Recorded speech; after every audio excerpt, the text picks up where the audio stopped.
is the Make Sierra Leone Famous podcast. If you're looking to explore Sierra Leone and understand its culture and its people, you've come to the right place. On every show, you'll meet Sierra Leonean creatives and entrepreneurs overcoming challenges and beating the odds. They are artists, filmmakers, musicians, chefs, writers, storytellers, and designers leading Sierra Leone's orange economy, both at home and from the diaspora. I'm your host, Vickie Remoe, journalist, entrepreneur, and community builder on a mission to expand Sierra Leone's presence on the web. Hashtag Make Sierra Leone Famous. The other voice you'll hear on Make Sierra Leone Famous is sound engineer and producer Frank Bob McEwen at VRNC Marketing Company in Freetown, where this show is mixed and mastered. Now, make the show begin. When we had the mudslide, I would say that event really opened my eyes in terms of understanding the thirst and passion that our people had to actually learn about our culture. And it was a complete contrast to what I had heard growing up from family. And unfortunately, a lot of the things I heard were very negative. So through doing events, I even learned more about Sierra Leone, our culture. And I just felt like, wow, if only other people knew this, then they would have something to kind of counteract the constant negative bits of information that they know or that they've heard. So then it kind of felt like, okay, if I could change one person's mind, I'll be happy. And then, I hear back from one person, they're like, oh, wow, I learned so much from this event. And then it's like a consistent hunger where I'm like, okay, so I've now done one person. Let me try two. Let me try three. Okay, I'll try like maybe 100. And it's just continued on that journey of arts and culture. Today, I'm talking to a British Sierra Leonean cultural arts curator with the Sierra Leone SLACfest, Sierra Leone Arts and Culture Festival, that's in the UK. And they're a phenomenal group of young Sierra Leoneans who've come together and decided that, you know what? We need culture, we need community, and we gonna make it happen. Joining me on the Make Sierra Leone Famous podcast today is Makeda Cole. And she's probably going to tell me that it's Makeda, not Makeda, because we've had this conversation before. I was just waiting for an opening. I was going to be like, actually, Makeda. It's Makeda, okay? It's Makeda Cole. But me and my American phonetics, when me want to talk, every time I see it, my brain just says Makeda. Like, I really have to try. It's Makeda. Makeda Cole. Makeda, the first thing that I've been curious about since I kind of discovered you individually and then the entire group is, what was your personal journey of self-discovery that led you back to Sierra Leone for you to then say, okay, fine, all Sierra Leone, all the time, every time? What happened to you? Oh, that's a really great question to start with. I thought you were going to ease me in, start with favorite color, just warm me up. I'm sorry. This is me. I'm sorry. This is how I roll. I go I come out punching right out the bat. To be fair, that's what's the most amazing thing about you. But in terms of my personal journey, that's a really great question. So it actually didn't start that long ago, which might be quite surprising. So if we can go back to 2017, I believe, that was actually my first time visiting Sierra Leone, as my family actually had moved to Banjul in the 90s. So most of the time when I was visiting family abroad, I would be in the Gambia. So by 2017, my family had relocated back to Freetown, back to old family houses. And, I was a bit like, not going to have any expectations. But as soon as I landed, someone said something to me, which to this day still warms my heart and almost makes me want to cry. But, wrinkles, so I have to keep them in. And, I landed in Freetown and someone greeted me and they were like, welcome home. And I was so taken back that I I'm not someone who gets speechless very often, but in that moment, I was just like, okay, so who's cutting onions? Because how is someone just saying this to me like right now? I'm gonna cry, but everyone's gonna think I'm like with Chris woman. So let me just keep it in until they acclimatize to my personality a little bit. But anyway, fast forward, I came back from Sierra Leone in 2017, was at this most random event that my best friend said, hey, let's go along to like a poetry event. And then there's this guy, he's reciting a poem. I'm getting the little spidey senses. I'm thinking, is he Sierra Leonean? He's talking about diamonds. He's talking about this, this, this. But I said, maybe it's just me being hyper aware because I've just returned back from Sierra Leone. Yeah. So I walk up to the guy and I'm like, by any chance, are you a cousin, as in to say, like, are you from Sierra Leone? Mind you, this is a stranger, by the way, and this is pretty much how I am. And he was like, yeah, how did you know? And he was wearing a Mama Salone chain. And this guy turned out to be Abu Biyila. Of course. I love it. Of course, we don't talk about that chain day. We don't talk about that chain day. The chain, the Mama Salon chain. Oh, that's lovely. Yeah, it's a great identifier just to, like signal to people in the community, hey, I'm from Sierra Leone. But yeah, if I kind of jump across the story. So after that meeting, I believe the mudslide happened not too long after.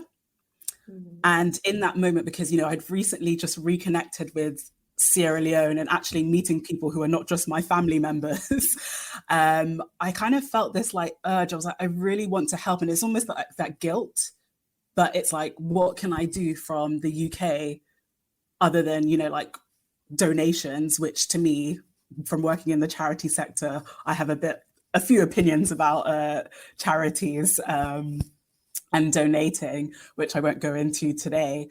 So I ended up meeting with someone called Siana Bangura, who's quite a well-known curator, also Sierra Leonean, and a few other really key members who were actually the founding fathers of Young Salone, which I will come to.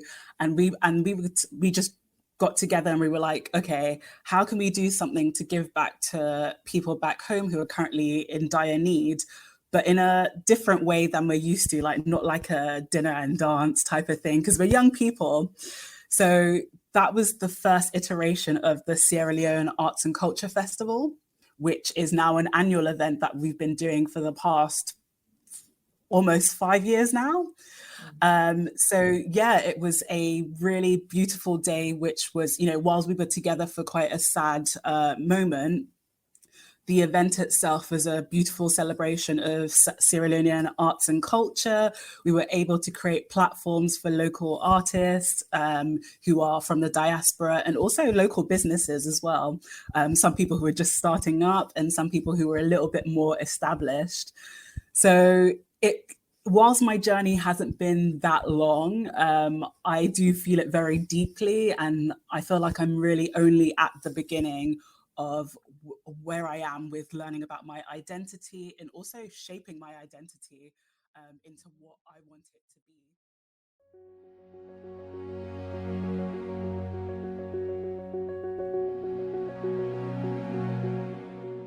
The Make Sierra Leone Famous podcast is made possible by .Blue. With its certified air freight service, .Blue is the easy and affordable way to ship to Salone from the US or from the US to Salone. No need to wait till someone is going home. .Blue will deliver your next package to Sierra Leone in 15 days or less. To ship with .Blue, contact us on WhatsApp on +1 240 460 2056 or +232 88 313 330. In Sierra Leone, you can find our office at 17A Wallace Johnson Street in Freetown. Fly and go with .Blue. We go deliver for you. DOTBLEU.com.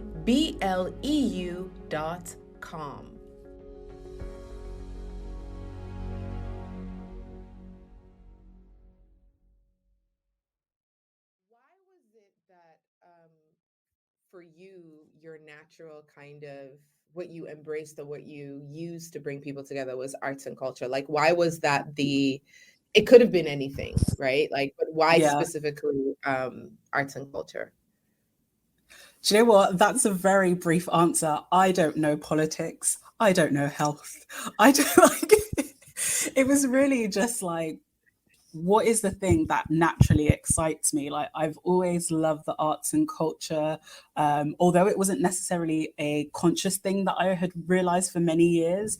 But when I was looking back on like my life story, I was like, at every point, like I've been immersed into arts and culture. Like my mum really tried; she really tried to put me into everything. Um, but I mean, you know, to this day, like I've got a guitar in the corner just staring at me, just very unloved. But yeah, when I was thinking about how I want to, well, actually, it was before even thinking about how I want to give back to Salone, because I say Salone, that was like the most British way, like Salone. When we had the mudslide, I would say like that event really opened my eyes in terms of understanding the thirst and passion that our people had to actually learn about our culture. And it was a complete contrast to what I had heard growing up from family. And unfortunately, a lot of the things I heard were very negative. So through doing events, I even learned more about Sierra Leone, our culture. And I just felt like, wow, if only other people knew this, then they would have something to kind of counteract the constant negative bits of information that they know or that they've heard. So then it kind of felt like, okay, if I could change one person's mind, I'll be happy. And then, you know, I hear back from one person, they're like, oh, wow, I learned so much from this event. And then it's like a consistent hunger where I'm like, okay, so I've now done one person. Let me try two. Let me try three. Okay, I'll try like maybe 100.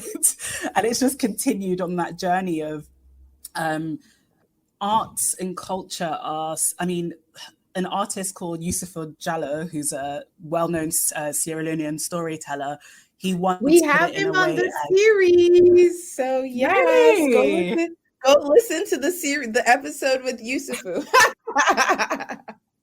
I need to go back and listen, but like I say, I go to a lot of events, including Sierra Leonean events, and he once said at one of his performances that artists are the mirror to society. So I really feel like through the arts and culture, it's such a almost passive way to be taught about, you know, all these other things like politics, geology, history, finance, all of these real things that are in our life that I personally know that I don't have the wherewithal to discuss. But artists can really subtly challenge us and help us to challenge our mind, our thoughts and our mindsets through the mediums of dance, through movies, through songs, in a way which almost doesn't grate up against like our inner beliefs in a way where we're not like immediately ready to fight. Whereas, you know, if you have that conversation about like where you sit politically, people are ready to like, they're ready to sacrifice their mothers, like, which is, you know, a whole nother kettle of fish. So yeah, just to summarize, I really feel that art is such a subtle way to talk about really important conversations. Yeah, no, I mean, I would say, yeah, definitely unassuming. I think that's what it is. It's that, like, if you go to a movie, for example, like in a place like Sierra Leone, if you make a film about that covers topics around female genital mutilation or just women's rights, if you make a film, but the film is like an artistic interpretation around this, people are going to sit and watch the entire film. And because art creates this like emotional response, right? And it like sometimes it mixes many emotions, right? So you know, really, it's like you brain and you left brain and you right brain, like then they mix, so you are not really like, you know, you want to put your finger, you can't put your finger, and it's in that Yeah. process where you're trying to like deconstruct the meaning. What is the meaning of this, right? That positions can shift, and you can like, and maybe it's not a like shift from left to right, but like just a little shift to, because now through the art you've been able to kind of experience something that you wouldn't have if somebody was like just talking about it and say, are you pro this or pro that? You could just say you position there, you're not even listening. But art kind of like allows us to let down our guard and just like consume the performance or the show or the piece for what it is, even if we're not necessarily sure of like how we feel about it. Like, I don't really know how I feel about this, but I'm gonna go through for the ride. So I definitely hear that. And one of the things that happened in Sierra Leone, sadly, I think, and this might have been even before the war, like cultural demise, the like, you know, the just like the demise of culture. And because when resources get scarce, right, those are like the first things that people stop spending money on, right? And when there's political insecurity, then you can't go to the plays, right? People can't put on performances if there is insecurity. People can't sit and paint if there's insecurity. Like, there are all these things that not having security and safety, economic, political, otherwise, doesn't allow artists to, like, you can't make arts. You know, I know, like, you just can't.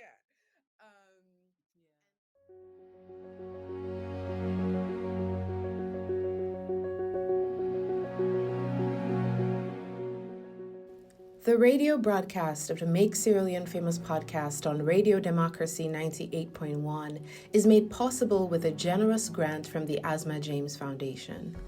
The Asma James Foundation empowers women and girls with mentorship, scholarship, and life skills training. To make Sierra Leone better for girls and girls in Sierra Leone better, visit the Asma James Foundation at asma, that's ASMAA, james.com. And now, let's go back to the show.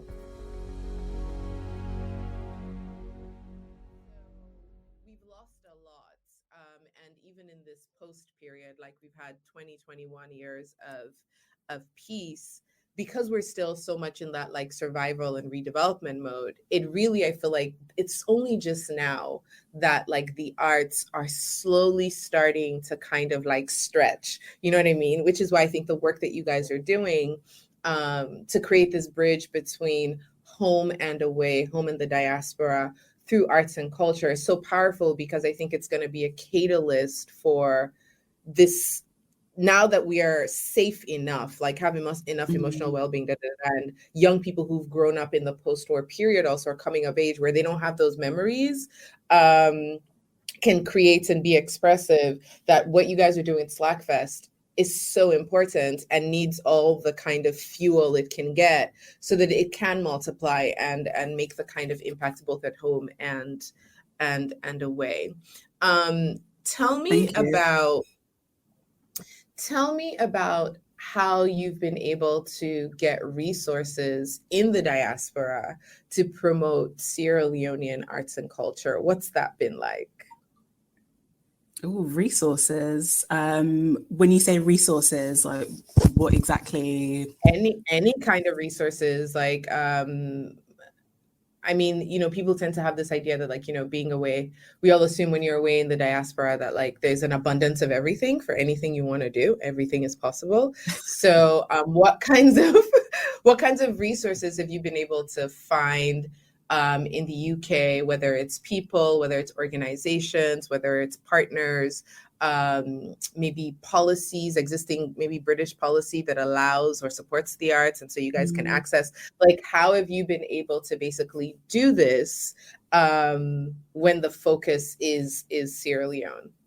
Yeah, that's again another really good question, and I would say the most fundamental part of everything has been collaboration and actually just leaning on each other as Sierra Leoneans. And really at the core of that, again, is the passion about Sierra Leone and us wanting to change the narrative, but also realizing that we have the power to change the narrative. It doesn't always have to be left up to huge media giants, or, you know, like the biggest names that everyone can think of, is actually, you know, we live in a technology forward society. Technology is advancing every day at the most crazy speed. I believe the World Economic Forum has estimated in the next 3 years that there will be 100 million jobs created by new technology. So with that, how I found leveraging that is really just trying to connect with as many people online. Especially, well, in a pre-COVID world, we could actually like meet willy-nilly and travel willy-nilly. But where we are now with where the world is at and the climate, ever more so, I've had to rely on technology and finding, you know, having to put in that work to find Sierra Leonean artists, Sierra Leonean creatives, Sierra Leonean entrepreneurs, and let them know that, hey, we're here for you. Like, please don't feel that it has to be like, as I know you commonly say, paddy business. Like, we're not that. We're literally like, if you're talented and you're Sierra Leonean, share your stuff with us. We'll either share you on our platform or we'll have you at our event. You don't need to know us. You don't need to be a cousin. You don't need to be married into the family. As long as you fit that criteria. Yeah. As long as you fit that criteria of Sierra Leonean, talented, you're free to come in. And I do think that has also been a really important message to constantly get across, because I have had conversations with different people, and sometimes they felt quite nervous sharing with me maybe some work they're doing, because again, they think that maybe there's a fee or a charge. And I'm just like, no, we've literally created this platform such as Young Salone to promote Sierra Leoneans. Like, we would be doing a disservice by gatekeeping and being like, no, you have to have a certain amount of followers or a certain level of engagement or maybe even notoriety within the community. And I really feel like from just like promoting people at whatever level they are has really helped us to grow Young Salone, because we never know where people start and where they'll be in the future. And that's not to say that we're like latching on to people waiting for them to blow. But to be fair, Sierra Leoneans are very talented. So our man will blow one day. Yeah, no. I mean, we will be right back after this short music break. AB on the beat.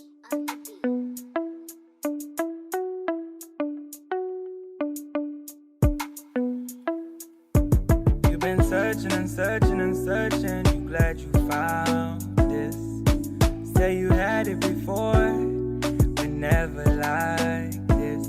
She's holding me tight, look straight in my eyes. She says she like this. She's screaming my name over and over again. She a queen like Latifah. My girl give me fever. And she fine like Mona Lisa. Girl, you are royalty, royalty. My girl, she a queen like Latifah. My girl give me fever. And she fine like Mona Lisa. Girl, you are royalty, royalty. My girl, oh yeah. Sweet as a juice. See your body the truth. Sweet as a wine. See I love you for time. Whenever I call you, baby come over. Making sweet love from the bed to the sofa. That was KG at the nicest with royalty. And now let's head back to the Make Sierra Leone Famous podcast. I mean, yes, I totally agree with like being at that. A lot of people, I think the power of the media, people who become really powerful in the media, are people who spot talent, who discover people in the beginning, who give people their first break, who are the first person to recognize someone for what they're doing and giving them. I mean, it's funny because now we say like exposure, what's in that exposure? Like exposure don't pay no bills. But when you're starting out and nobody knows you, when you're starting out and nobody knows you, exposure will generate more opportunities. It may not be bill paying opportunities, but they are opportunities that then will yield more opportunities. And within that, you will pay bills, right? Exposure is very important. For example, interestingly, I was talking to somebody over Twitter and engaging with them, somebody who works for Twitter, and engaging with them around this idea that, like, a lot of Sierra Leoneans who are in Sierra Leone are not verified on Twitter. And because they have a verification process, and the verification process requires that you have articles written about you in like top ranked websites that are on a platform, Alexa ranked websites, right? So this is the thing though, if you go, so Alexa is this platform that ranks the top 500 websites in every country, right? So yeah, problem is Sierra Leone has such little digital footprints where no websites, they're not even keep data for Salone. Wow, that's crazy. So that means that if you're an entertainer from Sierra Leone or a public person from Sierra Leone that's in Sierra Leone, even if you've been getting press, you've only been getting local press in Sierra Leone, right? And that then means that you won't be able to get verification. And now people can say like, oh, verification isn't money, but it is part of like your digital, digital identity. It is part of like a digital hierarchy. It's like, it matters in some way if you're like getting that kind of public recognition that you are this person, right? Having a global institution recognize you, like, we know this person for music. We know that, like, yes, this person is a musician to be known from this place, but we can't do that because of Sierra Leone, which is why things like technology is so powerful, and you guys reaching out to people back home to get them this kind of access and put them on. Again, you're doing the Lord's work. Because if not Salone no more, the work no they come out. Like, it's not like we don't have talent. It's just that, like, yeah, the talent, they're so focused on doing the work, which is what they should be focused on, that like, and because the digital space in Sierra Leone is so young and so empty, their talent just stays in Sierra Leone. And so they can't really get all the opportunities, all the resources. Anyways, so I'm just letting you know, like, y'all got to keep this going because, y'all got a lot of work to do. No, like, I definitely feel like there is a huge space in Salone for like artist managers, because I found that with working with a lot of artists, I was like, your work is amazing. Why is it not online? And then like I actually met a tailor when I was in Sierra Leone in December, and I was saying to him, like, your work is literally fantastic. Like, why can I not see it? And he was like, if I'm honest, I don't know how to set up an email. And I was like, it took me back in that moment, because I was like, wow, I just assumed like I was, taking my I guess, background and upbringing, just assuming that everyone knows how to, everyone's digitally literate. And even like if he was digitally literate, then it's like the bandwidth, the email, like where he's, at. And I really took that. I realized I've really taken like the internet for granted. Here and then is also coming back to your previous point, okay? I'll tell you about the statistic. Promoting artists, like, all man need for know the statistic but Salone, yeah? This is not the statistic. 1, internet penetration in Sierra Leone is about 10%. And that's between basically 750,000 people to 1 million people, okay? Now, internet penetration in Sierra Leone and digital literacy also are not the same thing. Just because somebody has access doesn't mean that they're digitally literate. Okay. Then the number of people who are on, for most Sierra Leoneans, when they say the internet for them is Facebook and WhatsApp. They never leave that web of Facebook and WhatsApp to go into Google. And so it really is just like these posts on Facebook. So they don't really also even know that have the capacity to learn right? Because if you're not in Facebook, in all WhatsApp, like they don't go to the World Wide Web. They're caught in this metaverse. And people just don't know how to use, they don't know how to use Hashtag we did it technology. first. Yeah, like, and part of the, and there's really also nowhere to learn because even the educated people don't have that knowledge. So if you did, you know, like very educated, you know, go school, you even have less of it, less awareness. And so yeah, digital in Sierra Leone, it really they far. It really they far. And so again, people like you who are using digital to kind of create this connection, it's just really crucial in terms of helping people get seen and earnings, et cetera, et cetera. Now back to SLACfest. You had a digital one, which I was a part of because of, thanks to COVID. Yes. The digital SLACfest sponsored by COVID. But what is the most surprising thing that you've learned about, I guess, Sierra Leoneans, whether it's the audience that consumes the content or the people that you've met while putting on SLACfest, that you feel like wasn't like the 2017 you who went to Sierra Leone, not necessarily sure if you're going to engage, like, I don't even know, I'm coming to see family, whatever. What's been the most surprising thing that you've learned about Sierra Leoneans or Sierra Leone through SLACfest?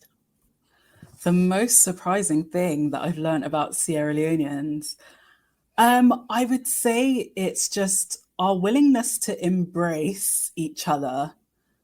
That was something that I was quite taken back with because, I mean, I've grown up in Britain, I was born here, so I'm quite used to people being naturally quite standoffish. Mm-hmm. And then I also have a Korean background, and within my family it's quite a similar type of culture, which means I'm naturally sarcastic because I have it from both cultures. But just like really going into Sierra Leone and just strangers embracing me and taking care of me, offering me food, which I know some people would be like, don't take food from strangers. But what can I say? Like, I like food. You're like, but the soup's sweet. And I'm not supposed to do this, but the soup is sweet. I've definitely been told that one day I'll turn into yam because I just eat food from anyone. But God forbid that happens anyway.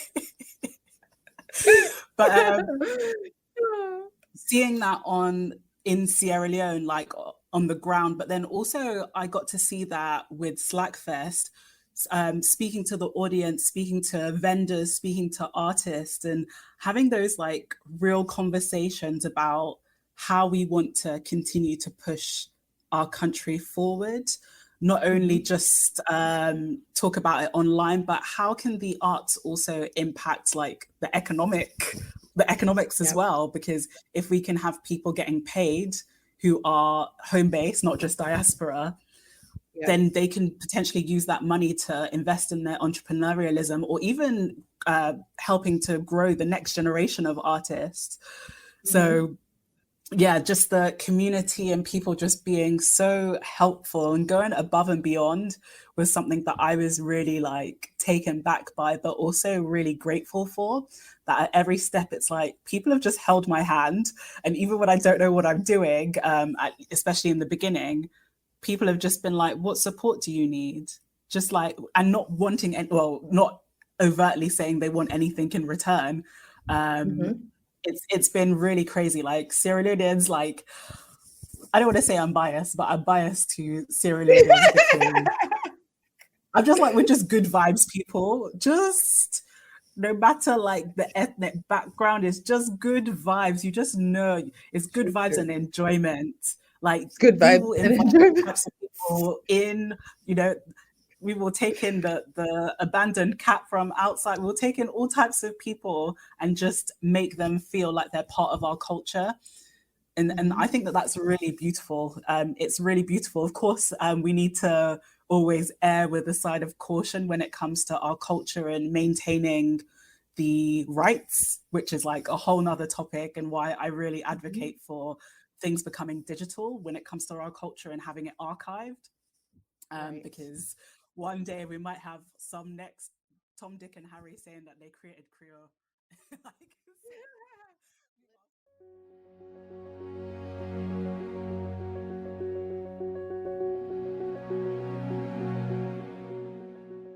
We will be right back after this short message from our brand partner, the Dollhouse Boutique. The Make Sierra Leone Famous podcast is supported by the Dollhouse Boutique, an American household brand for one-of-a-kind fashion and bespoke creations.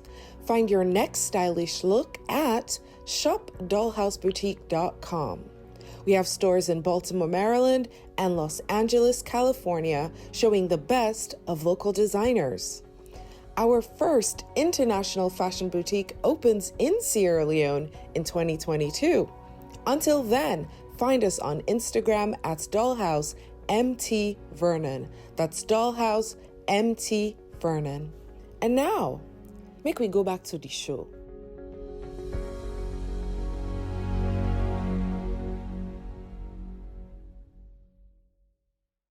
Don't want that to happen. Listen, perhaps one of the things that bothers me when I think of my own Creole heritage, one of the things that like bothers me the most as a Creole person is that Creole prints are made in London, and all of the like print stamps that Creole artists created and Creole people created for that are Creole textile.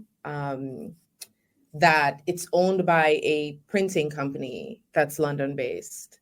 That we have no, yeah, Creole Prints comes from London. And that, I mean, which is in line with the fact that African print, you know, we call it Dutch wax because it comes from Holland. I mean, Creole prints are lesser known in, you know, outside of Sierra Leone, but it's basically the same thing. Like Creoles are making their prints. Somebody comes from London, some London company during the colonial era, and they basically work with artists to copy, to get like the stamps, right?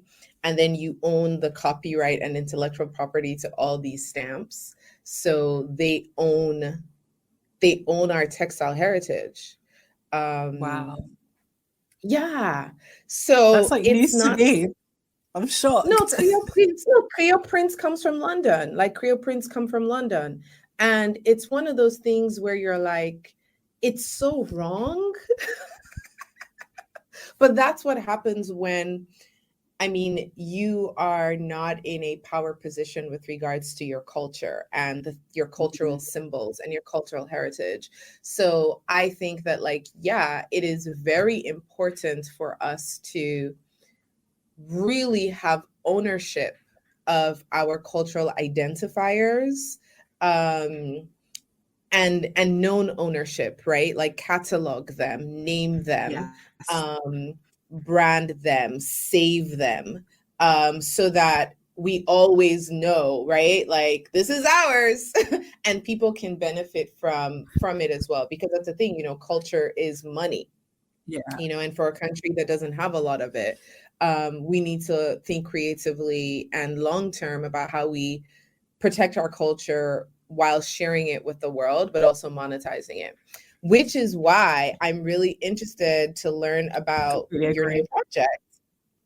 So tell me, I want to pronounce some fine. Is it Coco? Coco. So. Oh, it's Coco. But I like the way that you pronounce it, though.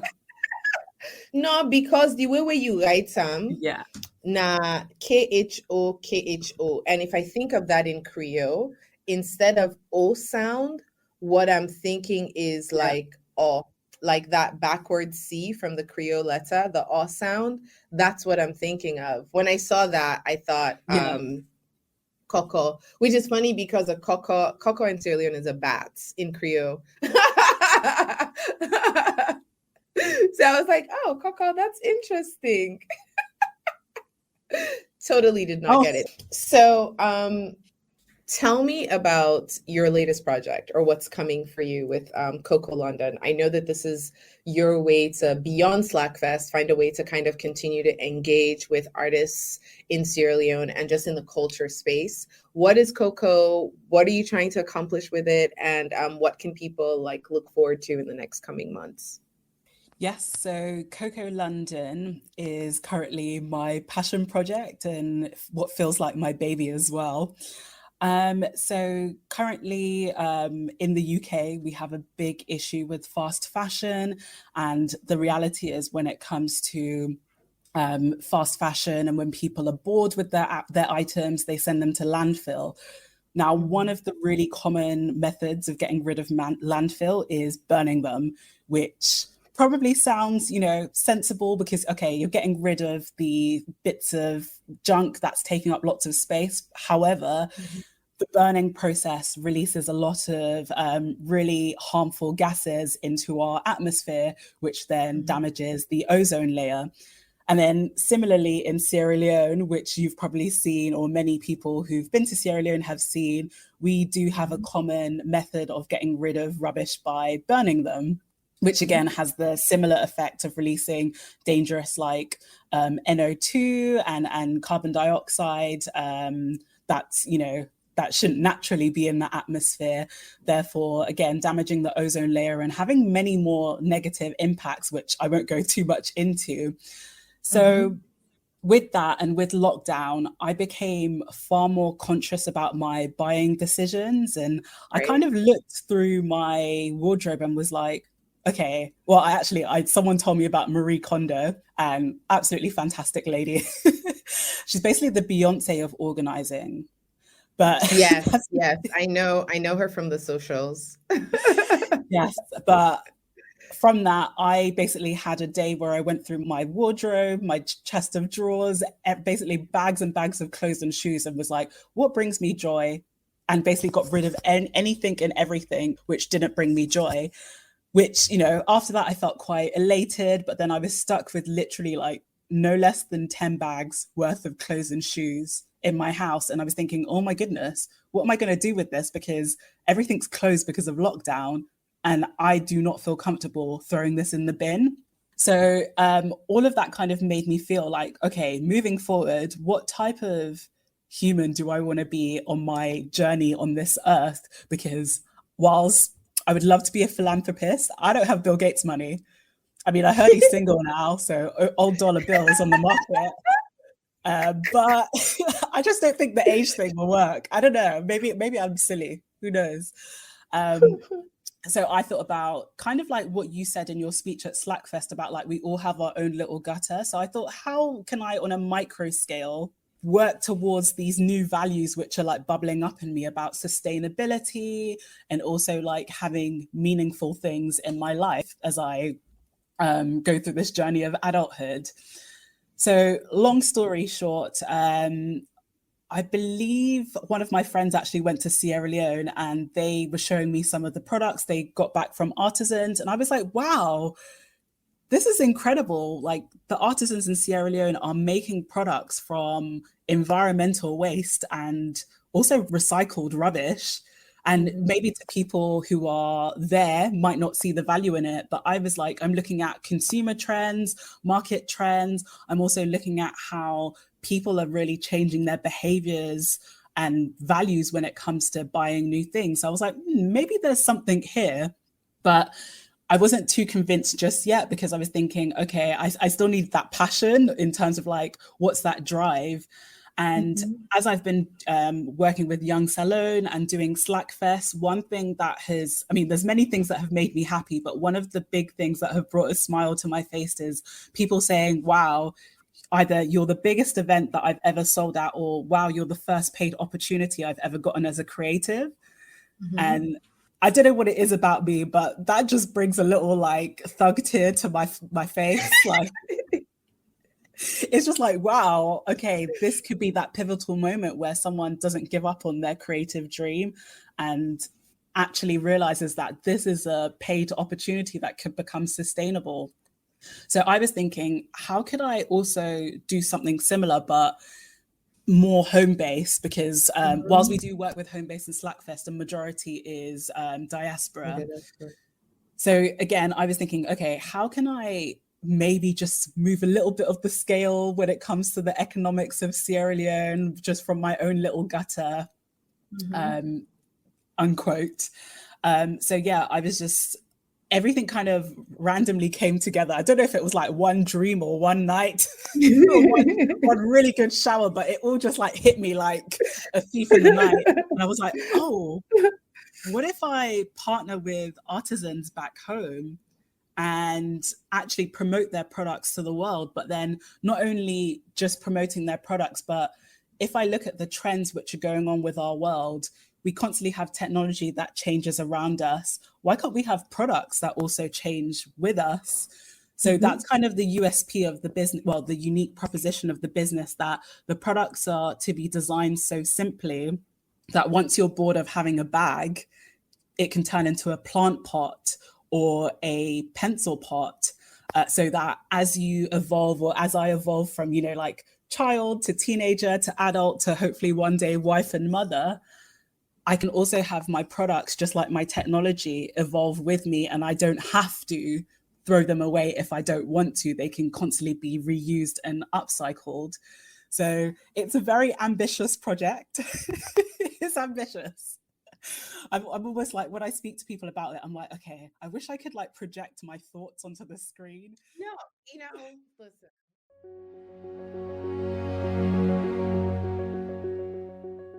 Like what you hear? Don't forget to leave us a review. Your reviews make it easier for others to find this podcast. Don't forget to share it with your friends and family.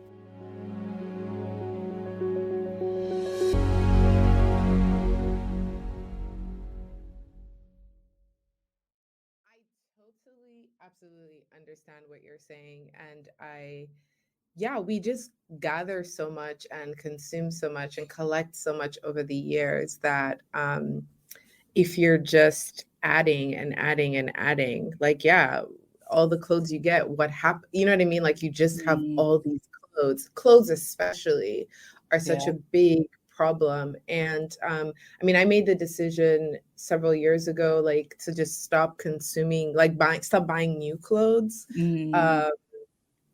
because I worked in the textile industry for so long. I made so many, like, imagine you're working for a textile manufacturer, so like everything that came out of the company for 5 years, I have like a print, right? And so like I have so many clothes.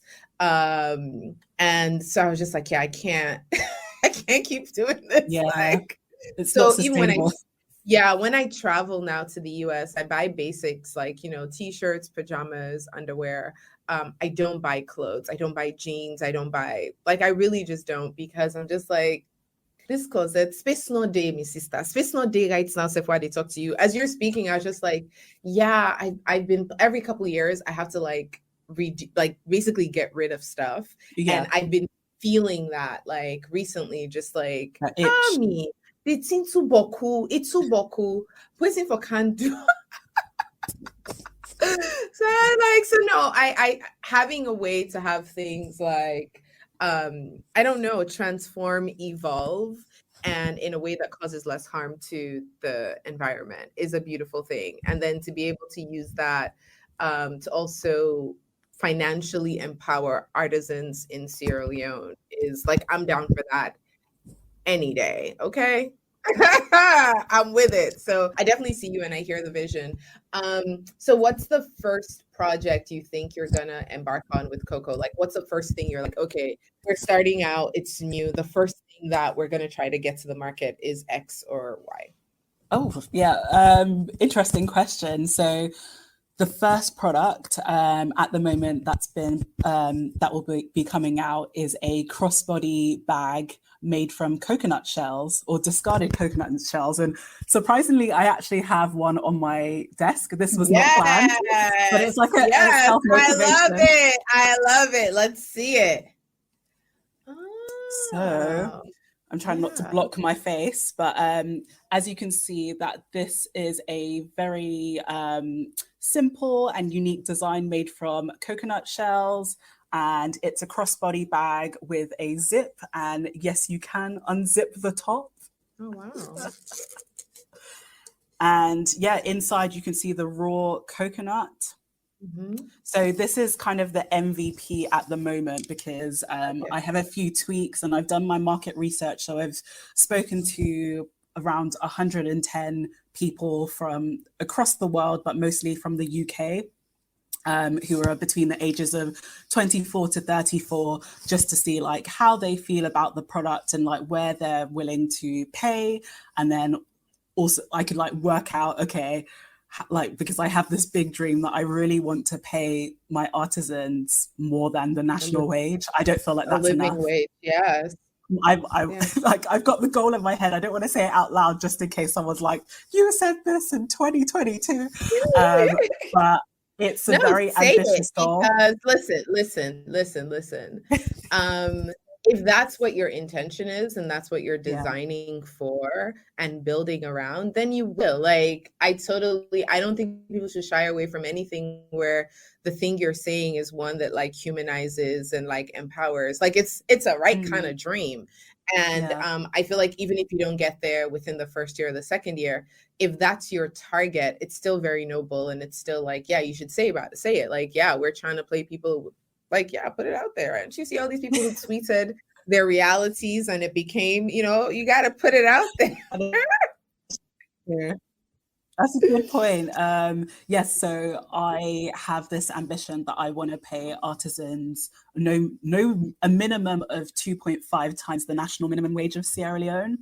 And that would be in my business plan at the moment. That's worked into the cost of the product as well, because I don't want to be absorbing money. And to be fair, is not saying that I don't need it. Like, if someone wants to donate to the fund of Makeda, please do.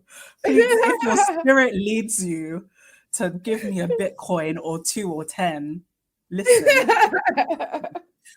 But I'm just thinking about the future of Sierra Leone and what, if I choose to have children, what I would want them to see and be able to take part of. And not only just me, but also like the people I've never met and maybe will never meet in my lifetime. Like, if I could impact them, I feel like I've done a good job, at least in my life journey. So yeah, I'm just really focused on trying to not just give exposure for artists, digitally, but also give them the monetary reward that they deserve, so that they can go in, sow seeds and help their business grow, but then also, again, build up the next generation, because we can't just have skills dying out.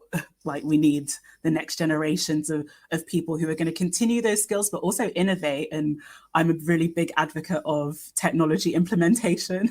And I really want to see like what we can do as a nation, diaspora and home base together.